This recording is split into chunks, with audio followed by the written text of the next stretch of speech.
Hello there, everyone. How you doing today? I hope you're all well. Today we're going into r/entitled parents, where people and parents double down endlessly. I hope you enjoy. Remember to leave a like on the video, and, well, you see the possum in the corner? That's Steve. He just lives here.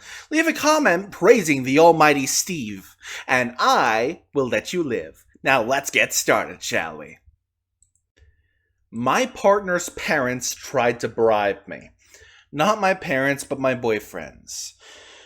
My BF, who is 36, and I, who are 34, have been together a little over a year. His parents hate me over a gift. I'll try to link the old posts in my history, but I gave a jockey gift and a basket of other gifts to mother-in-law. Not legally, but it's easier to call her that, on Mother's Day. She and father-in-law have been just awful, but the siblings and significant others have had my back, as well as my boyfriend. That night, I stepped out to tend to my garden and had to get some stuff out of my car. There was a letter on my car. OP. We are deeply sorry if we offended you. Please understand that we as parents love our children, and you have now taken all of them from us. This smear campaign is going overboard. Please do not be cruel. And also included a check for $15,000. I showed this to my boyfriend, and he took pictures and sent it in the sibling group chat. This morning was a blizzard of calls and texts. My boyfriend got texts from his mom, and he asked the obvious, "What the frick?" question. She said she figured that was a peace offering, as she knew I grew up poor. But the rest of the talk went more like this. Boyfriend said, "Mom, this is too far. I'm sorry, but this is just over the line. OP and I are no contact. Do not contact us, and do not come on our property, and do not come near us. Stop. Just stop." Mother-in-law said, I wanted to protect you, but if you want to be stubborn, so be it. Keep her, but don't lose us. We are your parents. We love you. She can leave you anytime she doesn't want you. Parents never abandon their children. "If you loved me, you would have accepted the person I love. I know damn well you don't like her. You made it very clear." She's no good, but it's not my choice, okay? I know it's not my choice. You have to make your own mistakes. And she sent a wall of text of why I'm not good for him. The very apparent reasons of me being queer and not religious were there, but here's a mix of my other favorite ones. I am thin, so I'm clearly on drugs. I do gardening, so clearly I am growing drugs. I am of a particular race in certain parts of that town that are that race sell drugs. Our children will be sick because I will do drugs while pregnant. Oh, and I like anime, which makes me immature. There were more, but it's just bizarre. Freaking hell. Okay, first of all, OP, turn that check into confetti. Put it in an envelope with a note that says, "Keep your money, you'll need it for therapy."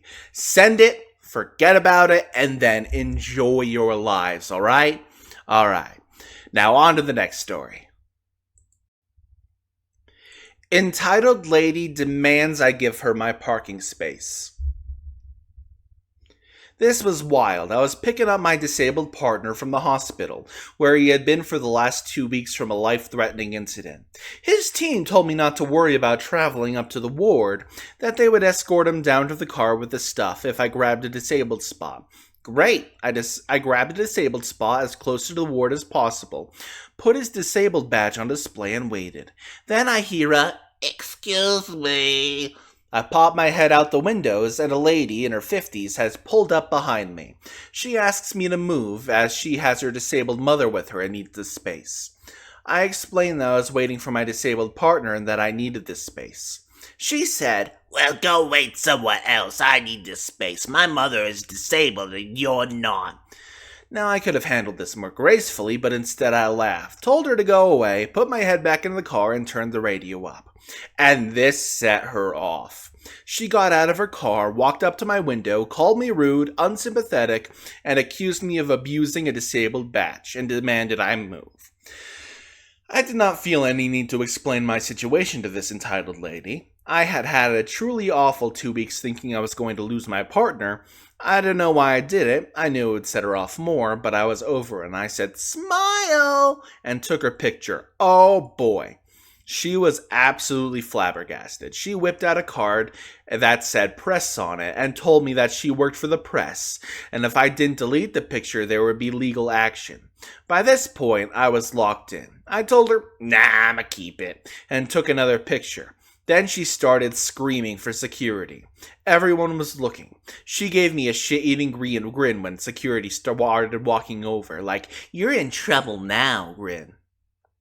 Security came over, and all they see is a very angry and rather large lady at my window, yelling at me and my car. She demanded they take the phone and delete the photos, and demanded they tell me to move my car.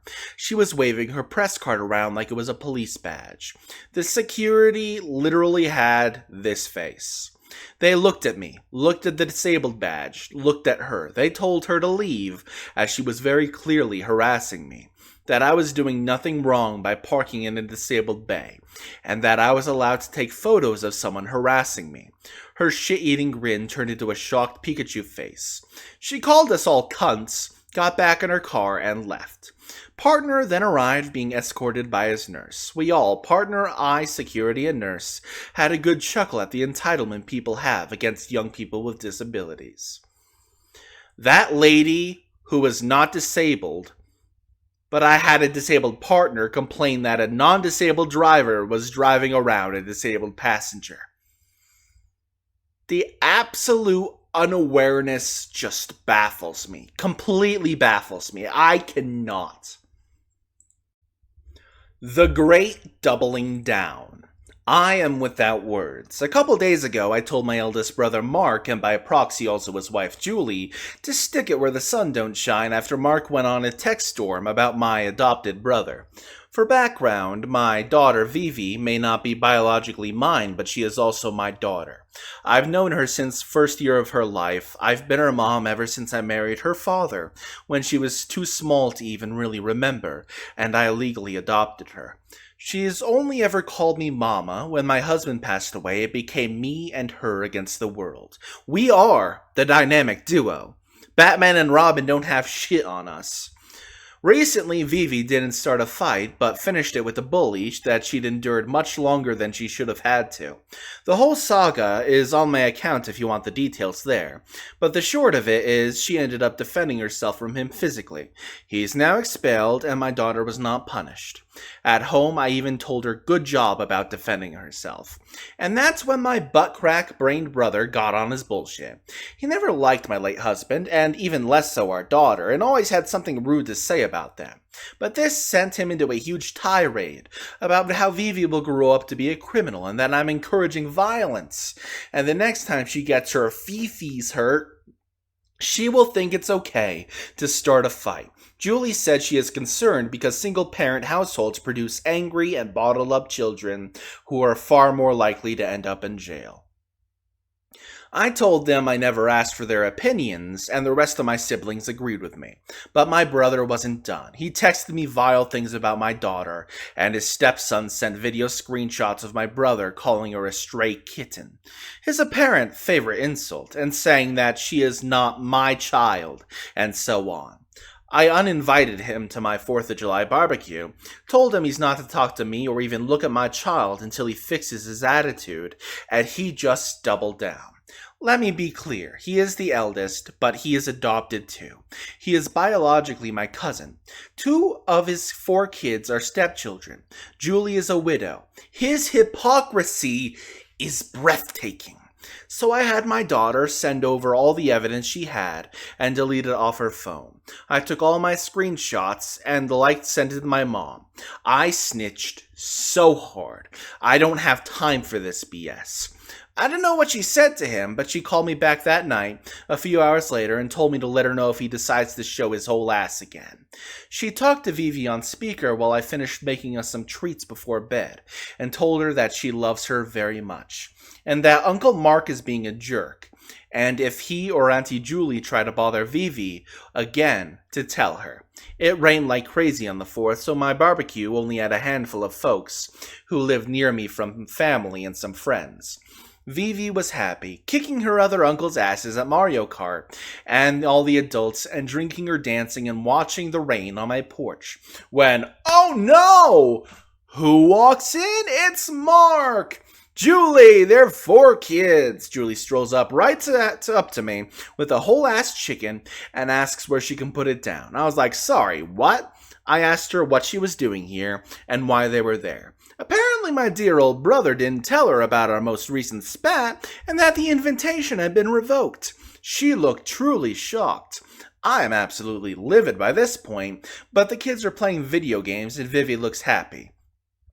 She's pointedly ignoring my brother who says hello to her, and when he doesn't get an answer, he throws his hand up and says, "So much for manners." My other brother, Zeke, just goes up to him and starts to talk to him quietly. I could hear Mark arguing, but Zeke just kept his hand on his shoulder. I looked up at Julie, who looked like she was in a panic or fix-it mode. I told her, listen, if they want to leave the kids here for a couple hours, that's fine. But my brother is not welcome in my home, so she will have to be the one to come pick them up. She thanked me and went to my brother, who now had both of our other brothers talking to him. They all walk him out, and I heard him say, "Kids, let's go."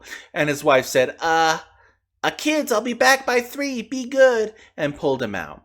I sent him a text reminding him not to speak to my child, and he is not welcome in my home until he apologizes for all the verbal abuse towards my daughter and fixes his attitude about her. My stepdad and mom arrived not long after, and when he was told what happened, Dad started to take his pipe to the porch and sat right next to the front door. Mom arranged it with Julie that she will take the kids home when she leaves, and we managed to have a good time. Today is Sunday. My mom had asked that we all go this week, so we did. She did warn me Mark might be there. I warned Vivi. She said it was fine. I told Mom it's fine, but Mark needs to give Vivi a wide berth. And I told Mark via the text that he is to stay away from my child. He replied, "I don't need reminders." Well, okay then. Service was fine. Not much of a church person, but Vivi had a solo and sang beautifully, so this mama bear's happy. There was food happening in the event hall, and Vivi asks if she could stay a while and chat with her friends. I say, sure, have fun. All was well for about 45 minutes. I was sitting with stepdad and one of my brothers when Mark comes over to say his byes. Everyone gets a hug but me. Fine by me. He says, Kitty did a good job up there. And I say, who? And I could see that it was in that moment he knew he fucked up. I don't know if he meant to say Kitty or not, and I don't rightly care. I said, who? Again he muttered, Vivica, and I nodded and told him that is indeed her name. The same name she's had the whole time. Julie is trying to get him to leave, and he's almost leaving when Vivi and her friends come up. She told me later she saw her uncle come up to us and not hug me, and that made her mad. So she came up to be near for support when her friends. I did tell her that I'm grown and don't need her to come to my defense, that it's my job to protect her, not the other way around. And her response was just a nod. Kids these days. Mark complimented Vivi, and she gave a very plain, thanks. Then asked if I was ready to go. I said sure if she is. Mark sent me a short text telling me I embarrassed him and our whole family with the show I put on. He's upset now because we don't need to make our issues everyone's business at church, and that I don't even go to church, so why invade his safe spaces? He called me immature and that I need to stay away from his kids so I don't teach them such poor manners. I haven't even responded. Vivi's getting dressed and we're going to my mom's for lunch. Stepdad said Mark outright refused to come when he confirmed I would be there. Mark has told our parents if I am somewhere, he won't be there. My reply? Oh wow! Is that a promise? I told my dad if he wants to be this way, we can just go full no contact. I don't have the patience for this nonsense, and that also meant I'm not helping out the next time he needs anything. I am out. Dad got quiet and said he gets it, but to remember that Mark's kids did nothing. He's okay if I want to stick it to Mark, but asks I don't friendly fire on their children. I told him we'll talk when we get there. He's going to want to bring up our family vacation, of which I took care of the hotel and passes for, because my job is within that industry. I'm usually the go-to for these things. We were supposed to go for the 1st of August, and we try to do one vacation a year as a big extended family. We will see how this goes. I would really like to meet Mark and explain how and why he's wrong. Oh, dear God. Well done, Mom and Vivi, for handling it like adults. Oh, dear God. Also, it seems like your brother has some unresolved issues about his own adoption and his place in the family, if I'm gonna put on my shrink hat for a moment there. You know what I mean? That is the end of today's video. I hope you all enjoyed. Remember to like, subscribe, leave a comment down below, and I will see you all next time. Remember to put down "All Hail Steve the Possum" in the comments below.